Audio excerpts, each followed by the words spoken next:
Eu quero saudar a todos os irmãos com a paz do Senhor Jesus. É com muita alegria que nesta manhã eu venho mais uma vez ministrar uma aula da Escola Bíblica Dominical. E faço isso a pedido do nosso estimado e prezado pastor Cláudio Roberto. Na manhã deste dia, que é o dia do Senhor, onde nós estamos estudando a palavra do Senhor, embora não estejamos presentes na casa do Senhor, mas o Senhor está presente conosco. Eu quero falar com vocês sobre um assunto muito relevante, que é o estudo do pecado, ou a doutrina do pecado. Esse estudo ou doutrina do pecado, ele tem um nome teologicamente falando, que é a martiologia. A martiologia é uma palavra grega que quer dizer justamente isso que eu acabei de falar. Doutrina ou estudo do pecado. E estudar sobre o pecado é de uma relevância muito grande para nós cristãos. Porque o pecado é a raiz do problema, é a raiz do mal em toda a humanidade. E é por causa do pecado que habita em nós que nós então morremos e trazemos sobre nós todas as maldições. Em primeiro lugar, eu quero definir para vocês o que é o pecado. O pecado é transgressão do mandamento. É falha ou desvio moral. É ofensa. É errar o alvo estabelecido por Deus. É iniquidade. É delinquir. É rebelar e violar a santidade de Deus na sua lei. Isso é pecado. E um dos assuntos tratados por essa matéria teológica e bíblica é justamente sobre a morte como punição para o pecador.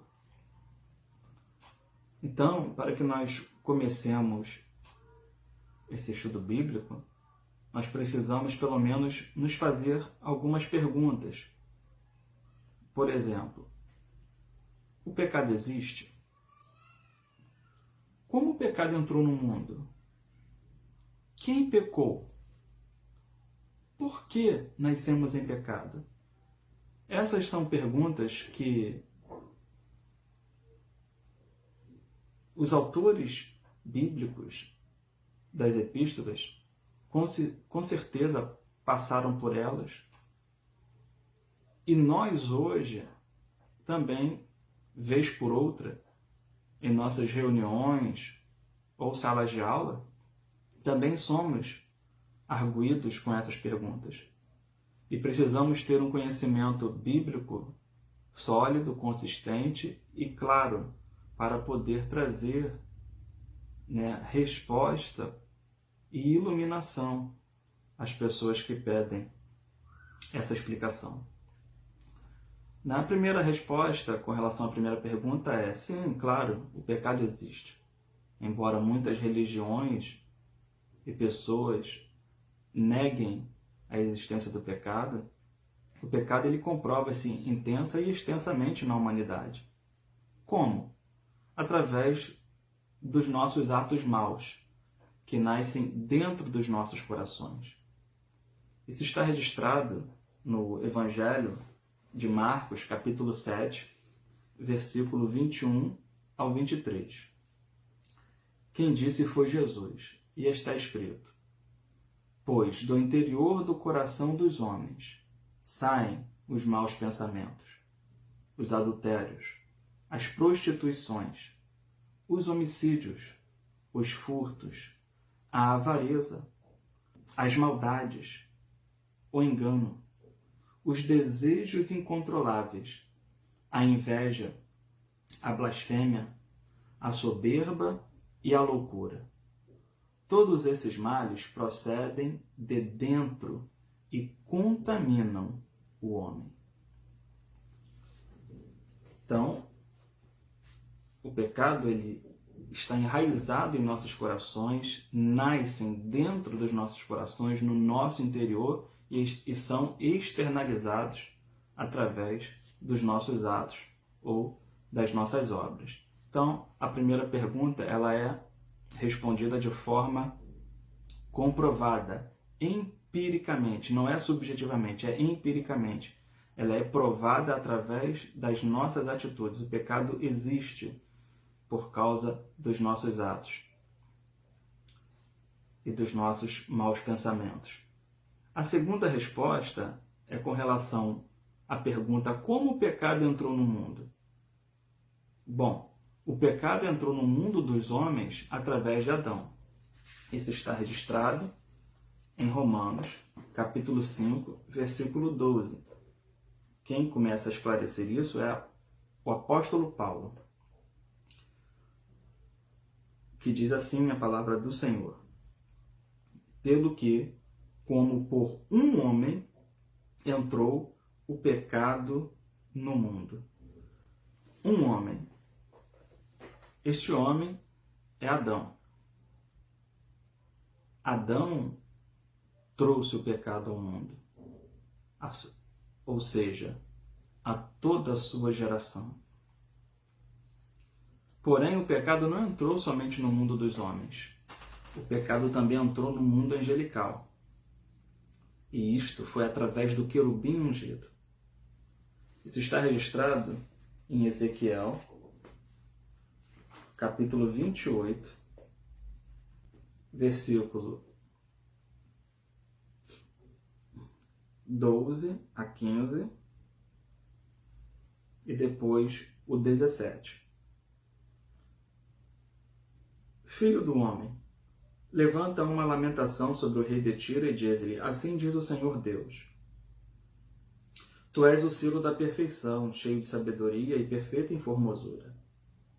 Estavas no Éden, jardim de Deus, cobrias-te de toda a pedra preciosa, o sárdio, o topázio, o diamante, o berilo, o ônix, o jaspe, a safira, o carbúnculo e a esmeralda. Os teus engastes e ornamentos eram feitos de ouro. No dia em que foste criado, foram eles preparados. Eu te estabeleci como querubim da guarda ungido. Estavas no monte santo de Deus. Andavas entre as pedras afogueadas. Perfeito eras nos teus caminhos desde o dia em que foste criado, até que se achou iniquidade em ti. Note bem, ele era perfeito até o dia em que se achou iniquidade nele. Verso 17. Elevou-se o teu coração por causa da tua formosura, e corrompeste a tua sabedoria por causa do teu resplendor. Essa é uma profecia ao rei de Tiro, porém aqui há uma revelação, há uma profecia velada, falando a respeito da queda de um ser angelical. O profeta está utilizando de uma comparação com o que aconteceu ao querubim ungido com o que aconteceria e estava acontecendo ao rei de Tiro. A outra passagem está no livro do profeta Isaías, capítulo 14, versículos 13 e 14. Tu dizias no teu coração: eu subirei ao céu. Acima das estrelas de Deus exaltarei o meu trono. No monte da congregação me assentarei nas extremidades do norte. Subirei acima das mais altas nuvens. Serei semelhante ao Altíssimo. Vejam, aqui está revelado o que ele pensava interiormente, no seu coração. Então, o pecado entrou no mundo dos homens através de Adão, mas no mundo angelical através do querubim ungido. Em Apocalipse, capítulo 12,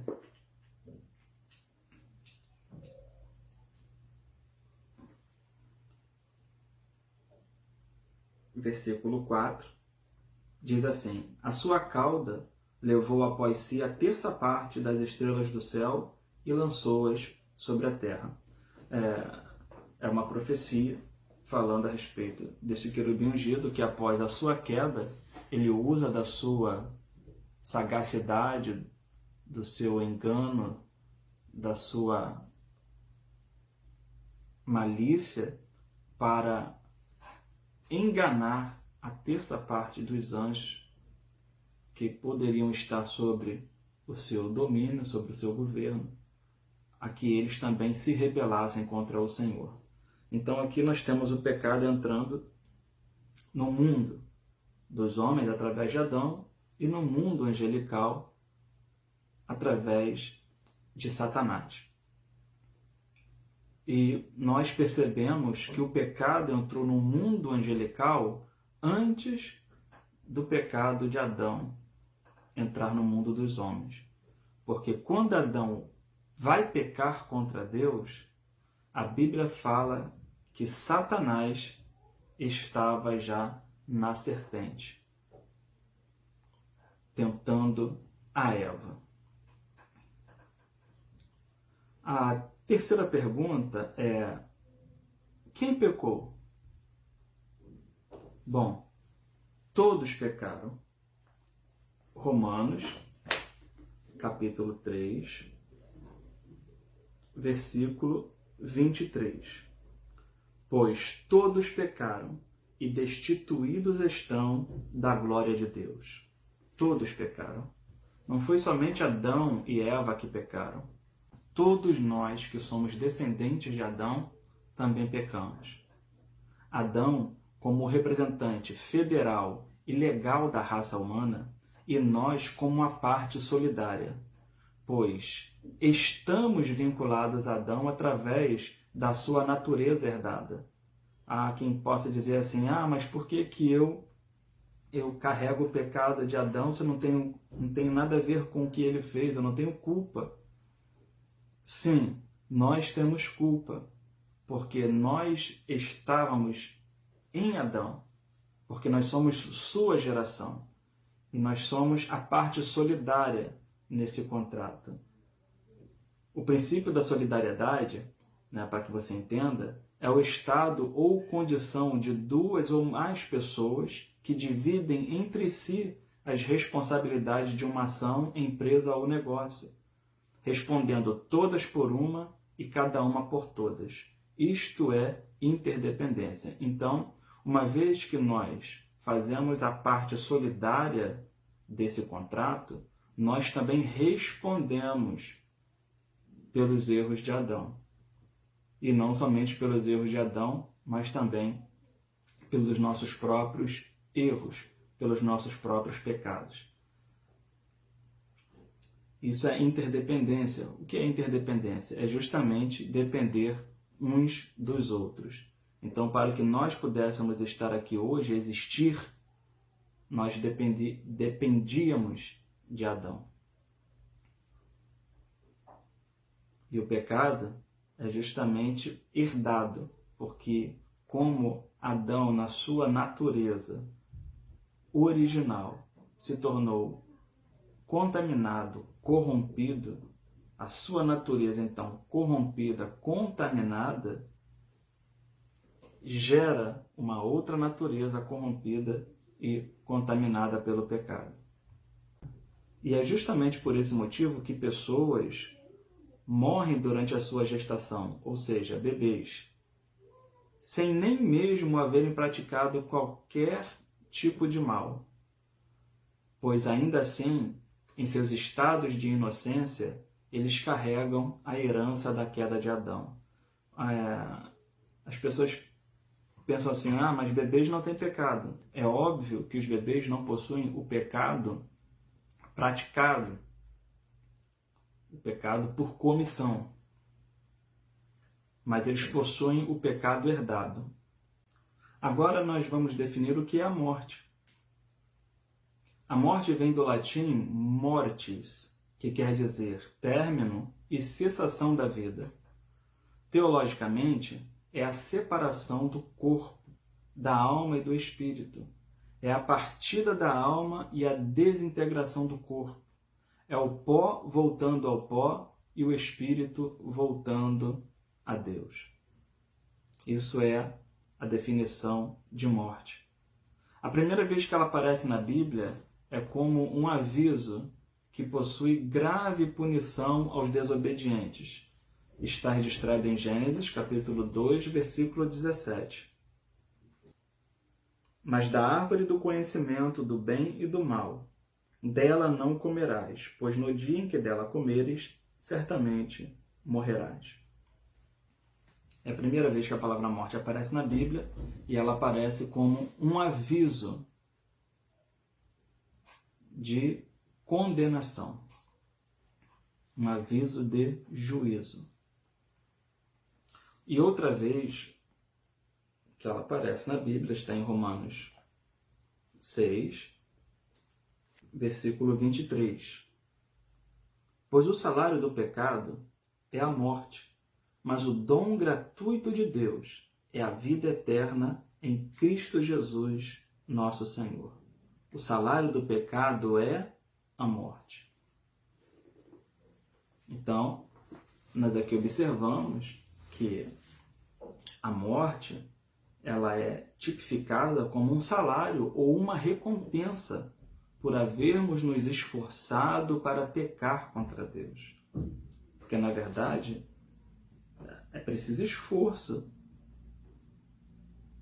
É preciso esforço da nossa parte para pecar contra o Senhor, porque Deus é bom e não merece que nós nos voltemos contra Ele. Mas nós fazemos isso constantemente. Entretanto, existem 3 tipos de mortes à luz da Escritura. Vamos ver quais são? Primeiro, nós temos a morte física. Gênesis capítulo 3, versículo 19. Do suor do teu rosto comerás o teu pão, até que tornes a terra, porque dela foste tomado, pois és pó, e ao pó tornarás. Agora, nós leremos Marcos 15, 37. Dando um grande brado, Jesus expirou. A palavra expirar tem relação com a última vez em que nós soltamos o fôlego dos nossos pulmões. Tem relação com a morte.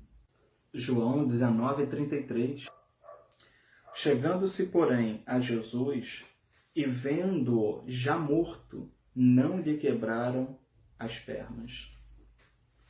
Os soldados chegaram-se a Jesus e o viram morto. A própria morte física também está registrada em Romanos 5,12, que nós já lemos, como que pelo um homem entrou a morte no mundo.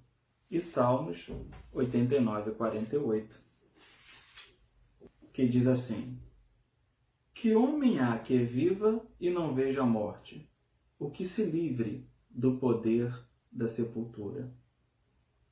Uma indagação do salmista.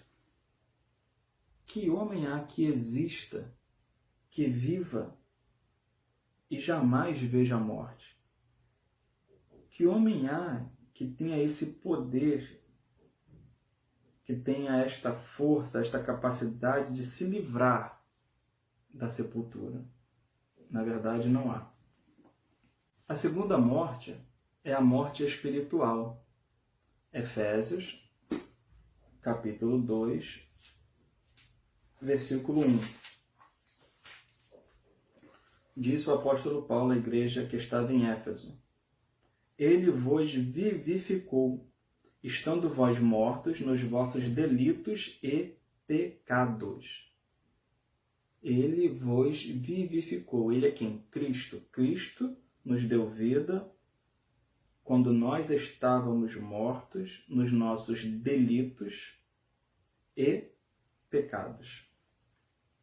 Isso é morte espiritual, porque nós estamos vivos hoje, entretanto, em outro momento, embora vivos, estávamos mortos espiritualmente. Evangelho de João, capítulo 5, versículo 24 e 25. Em verdade vos digo, que quem ouve a minha palavra e crê naquele que me enviou, tem a vida eterna, e não entrará em condenação, mas passou da morte para a vida. Em verdade vos digo que vem a hora, e já chegou, em que os mortos ouvirão a voz do Filho de Deus, e os que a ouvirem viverão. Então aqui está falando de morte espiritual, né? Mortos ouvindo a voz de Cristo e recebendo vida. Mortos crendo na palavra do Senhor, não entrando em condenação, mas saindo da morte para a vida. E também, no mesmo capítulo, versículo 39 e 40. Examinai as Escrituras, porque pensais ter nelas a vida eterna. E são essas Escrituras que testificam de mim. Contudo, não quereis vir a mim para terdes vida. Jesus está dizendo que os judeus daquela época deveriam examinar a Bíblia, a Escritura, o Antigo Testamento hebraico, porque eles cuidavam, ou seja, pensavam, sabiam que na palavra estava a vida eterna, e essa palavra que está a vida eterna é a palavra que testemunha a respeito de Cristo, da sua vinda. Contudo, ou seja, mesmo eles sabendo disso, eles não queriam ir a Cristo para receberem a vida espiritual. Foi o que Jesus disse para Nicodemos: necessário vos é nascer de novo. Ainda, sobre a morte espiritual, nós temos Evangelho de Lucas, capítulo 15, versículo 32. Era, porém, justo alegrarmos-nos e festejarmos, porque este teu irmão estava morto e reviveu, estava perdido e foi achado. Porém, na parábola, o jovem estava vivo, fisicamente falando, biologicamente falando. Porém, ele estava morto, espiritualmente falando. Estava morto e reviveu.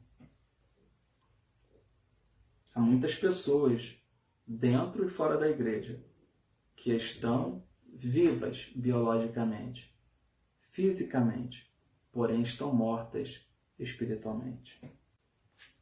Romanos capítulo 8, versículo 6 e 13. A inclinação da carne é morte, mas a inclinação do espírito é vida e paz. Versículo 13. Pois, se viverdes segundo a carne, morrereis, mas se pelo Espírito mortificardes as obras do corpo, vivereis. Ainda, Apocalipse 3, versículo 1. Ao anjo da igreja de Sardes escreve: isto diz o que tem os 7 Espíritos de Deus e as 7 estrelas. Conheço as tuas obras. Tens nome de que vives, mas estás morto. Uma igreja que tinha nome, tinha fama de uma igreja viva, porém, aos olhos do seu Senhor, ela estava morta espiritualmente. E para finalizar, Efésios, capítulo 5, versículo 14.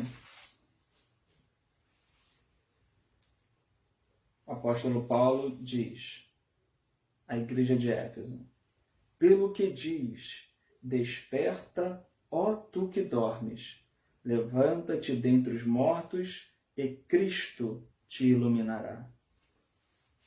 Então Paulo mais uma vez aqui está dando ênfase a respeito de uma morte espiritual que ele compara a um sono profundo, porém que nós podemos ser despertados pela palavra de Cristo. A terceira morte é a morte eterna. ela está registrada em Apocalipse 2, versículo 11, que diz: Quem tem ouvidos, ouça o que o Espírito diz às igrejas. O que vencer, de modo algum sofrerá o dano da segunda morte. A segunda morte é a morte eterna. A primeira morte é a morte física. E a segunda morte é a morte eterna. Ainda em Apocalipse, capítulo 20, versículo 6, está escrito: Bem-aventurado e santo aquele que tem parte na primeira ressurreição. Sobre eles não tem poder a segunda morte, mas serão sacerdotes de Deus e de Cristo e reinarão com ele durante os 1000 anos. Então, aqui mais uma vez trata a respeito da segunda morte, que é a morte eterna, mas ela não tem poder sobre nós ou sobre aqueles que participarem da primeira ressurreição. Ainda no livro do Apocalipse, no capítulo 20, versículo 14 e 15. Então a morte e o inferno foram lançados no lago de fogo. Esta é a segunda morte. E todo aquele que não foi achado inscrito no livro da vida foi lançado no lago de fogo. Apocalipse 21, 8. Quanto, porém, aos medrosos, aos incrédulos, aos abomináveis, aos homicidas, aos adúlteros, aos feiticeiros, aos idólatras e a todos os mentirosos, a sua parte será no lago que arde com fogo e enxofre, que é a segunda morte. Apocalipse 14, versículo 9 a 11. Seguiu-os ainda um terceiro anjo, dizendo com grande voz: Se alguém adorar a besta e a sua imagem, e receber o sinal na sua testa ou na sua mão, também o tal beberá do vinho da ira de Deus, preparado sem mistura, no cálice da sua ira, e será atormentado com fogo e enxofre diante dos santos anjos e diante do Cordeiro. A fumaça do seu tormento sobe para todo sempre. Não tem repouso nem de dia nem de noite os que adoram a besta e a sua imagem, e aquele que receber o sinal do seu nome. Por último, Evangelho de Mateus, capítulo 25, versículo 41. Então dirá também aos que estiverem à sua esquerda: Apartai-vos de mim, malditos, para o fogo eterno preparado para o diabo e seus anjos. Jesus dirá àqueles que ele irá condenar: Apartai-vos de mim, malditos, para o fogo eterno, preparado para o diabo e seus anjos. A morte eterna, ou a segunda morte, ou o fogo eterno, ou o lago de fogo, não é um lugar que foi preparado, destinado para a humanidade. Mas a humanidade, uma parte dela, irá ao lago de fogo, irá à segunda morte, porque rejeita assintosamente a grande oferta de salvação do Senhor Jesus. Diante dessas passagens, como nós escaparemos de tão terrível juízo? Como escapar? O único meio de escaparmos é depositar fielmente nossa fé no sacrifício de Jesus, na sua morte e ressurreição. Como vimos há pouco, Jesus morreu. E isto foi devidamente comprovado pelos soldados romanos, que eram peritos executores, os mais preparados da época. Há aqueles que se dizem ateus, que querem causar confusão, dizendo que Jesus não morreu, por exemplo. Entretanto, o registro histórico bíblico diz exatamente o contrário. E, historicamente falando, é praticamente impossível que um soldado romano, que era um executor nato, não soubesse que uma pessoa estava morta. Porque caso eles aplicassem uma execução e aquela pessoa sobrevivesse à execução que eles aplicaram, o próximo a ser executado seria o soldado que foi negligente. E é por isso que, mesmo após ele ter verificado que Jesus estava morto e não ter quebrado as pernas do Senhor, um soldado pega uma lança e desfere um golpe no peito do Senhor, ao seu lado, da onde jorra água e sangue. Então Jesus de fato morreu. A morte é algo de que o próprio Senhor da vida, o próprio Salvador, não escapou. Entretanto, com a vitória da ressurreição, nós podemos descansar confiadamente nas promessas do Salvador. Embora tudo que nós tenhamos lido até agora, tenhamos comentado até agora, sejam passagens que nos trazem até mesmo um certo pavor,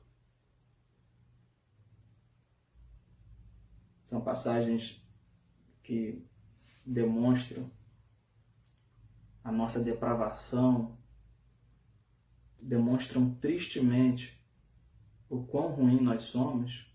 Com a vitória da ressurreição, nós podemos nos alegrar. Nós podemos confiar na palavra do Senhor. E assim, ao contrário dos ímpios que morrem desesperados, nós podemos desejar morrer a morte dos justos. Vejamos Números capítulo 23, versículo 10. Quem pode contar o pó de Jacó? Ou numerar a quarta parte de Israel? Que morra eu a morte dos justos, e seja o meu fim como o deles. Com a vitória da ressurreição, nós podemos enfrentar a morte sem temor. Salmos capítulo 23, versículo 4. Ainda que eu andasse pelo vale da sombra da morte, não temeria mal algum, porque tu estás comigo. A tua vara e o teu cajado me consolam. Com a vitória da ressurreição, podemos enxergá-la como preciosa. Salmo 116, versículo 15.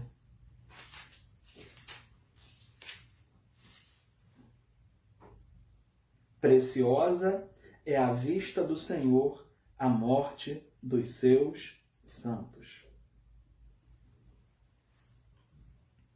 Com a vitória da ressurreição, podemos recebê-la como um grande ganho. Filipenses, capítulo 1, versículo 21.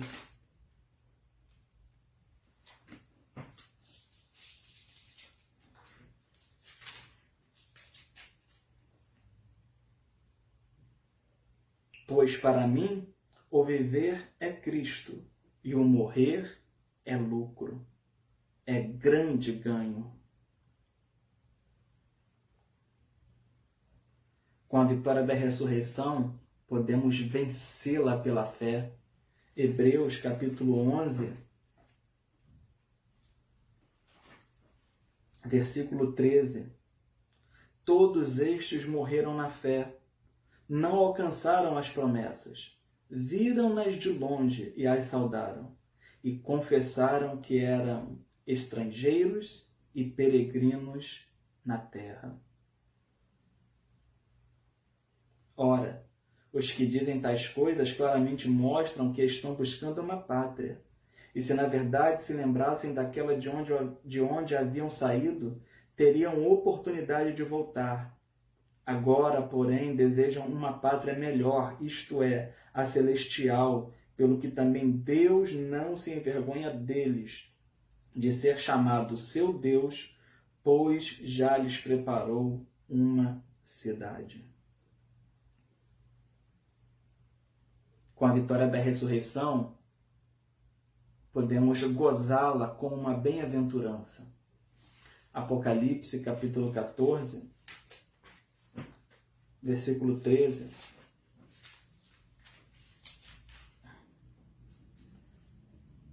Então ouvi uma voz do céu que dizia: escreve, bem-aventurados os mortos, que desde agora morrem no Senhor. Sim, diz o Espírito, descansarão dos seus trabalhos, pois as suas obras os acompanharão. A ressurreição é o meio pelo qual nós vencemos a morte. E tudo isso por quê? Porque o primeiro Adão era terreno, o último Adão é celestial. O primeiro Adão era alma vivente, o último Adão é espírito vivificante. O primeiro Adão nos afundou no pecado e na morte. O último Adão nos resgatou do pecado e da morte. O primeiro Adão foi sepultado e lá está até hoje. O último Adão morreu, mas ressuscitou ao terceiro dia e está vivo pelos séculos dos séculos.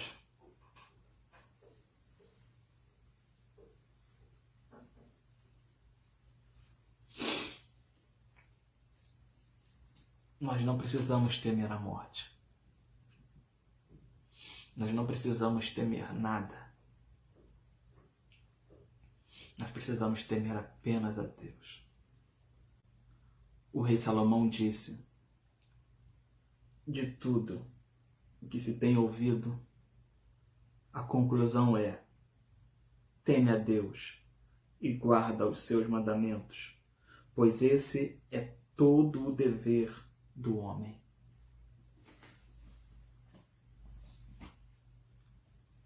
A morte, embora seja dolorosa, seja a partida e a separação entre nós e os nossos entes queridos, entre nós e os nossos amigos, aqueles a quem amamos, a morte não é o fim. A morte é apenas uma vírgula. Então, que nesta manhã você possa se alegrar na morte e na ressurreição do Senhor Jesus.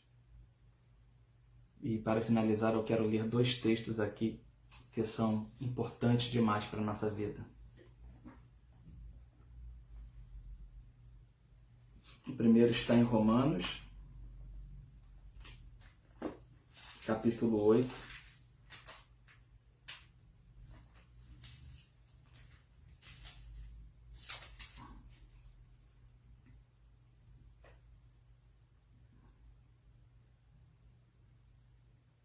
Versículo 38.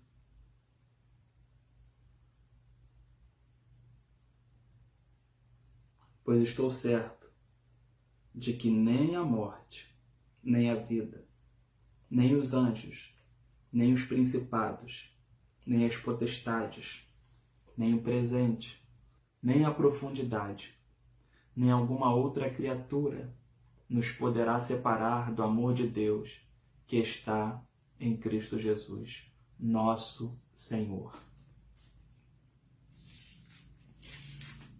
E primeira epístola de Paulo aos Coríntios, capítulo 15,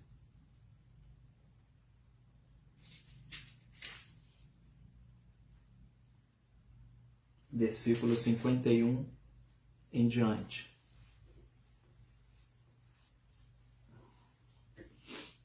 Eis que vos digo um mistério. Na verdade, nem todos dormiremos. Dormir aqui é um eufemismo para estar morto. Mas todos seremos transformados. Num momento, num abrir e fechar de olhos, ao soar a última trombeta. Pois a trombeta soará e os mortos ressurgirão incorruptíveis, e nós seremos transformados. Pois convém que aquilo que é corruptível se revista da incorruptibilidade, e aquilo que é mortal se revista da imortalidade. E quando o que é corruptível se revestir da incorruptibilidade, e o que é mortal se revestir da imortalidade, então se cumprirá a palavra que está escrita: tragada foi a morte na vitória. Onde está, ó morte, o teu aguilhão?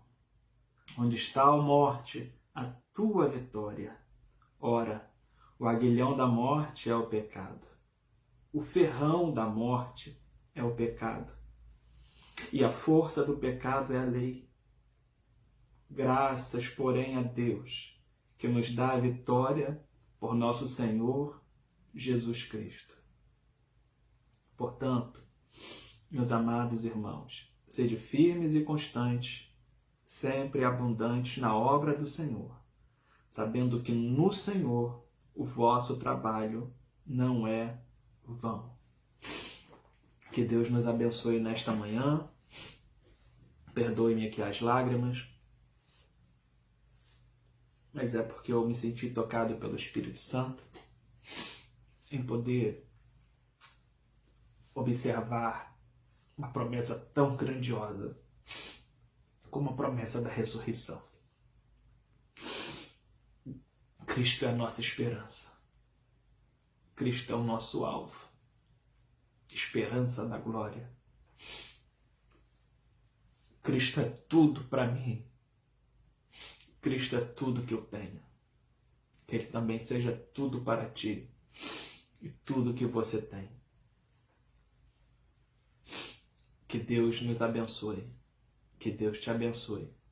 Em nome de Jesus.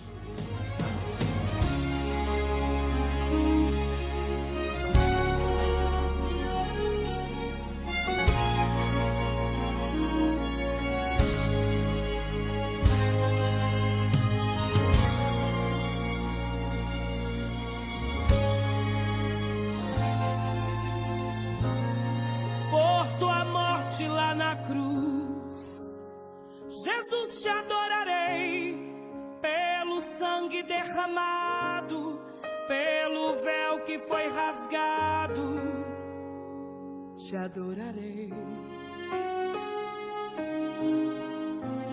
pelo privilégio de aqui estar, poder soltar a minha voz e te louvar, por sentir a sua presença, pela total certeza da tua existência, te adorarei.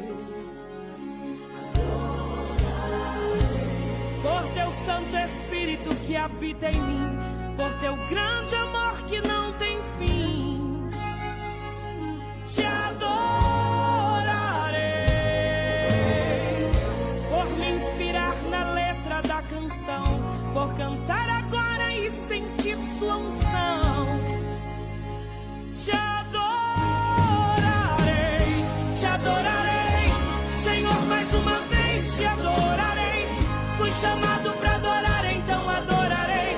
Sou adorador, foi assim que Deus me fez, então adorarei, adorarei. Senhor, mais uma vez te adorarei. Fui chamado para adorar, então adorarei. Sou adorador, foi assim que Deus me fez.